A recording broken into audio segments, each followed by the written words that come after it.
নমস্কার বন্ধুরা, আজকে অনেক কিছু রান্না করেছি কিন্তু নিরামিষ। দেখিয়ে দিচ্ছি কী কী দিয়ে খাবো।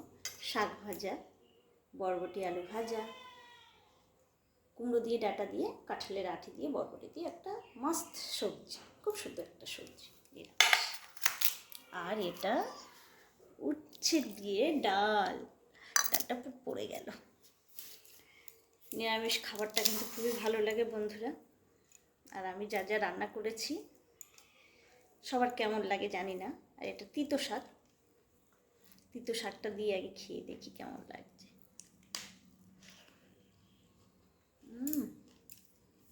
তিতোটা তো ভালোই লাগে আমার। সবাই কি এরকম খান আমার মতো?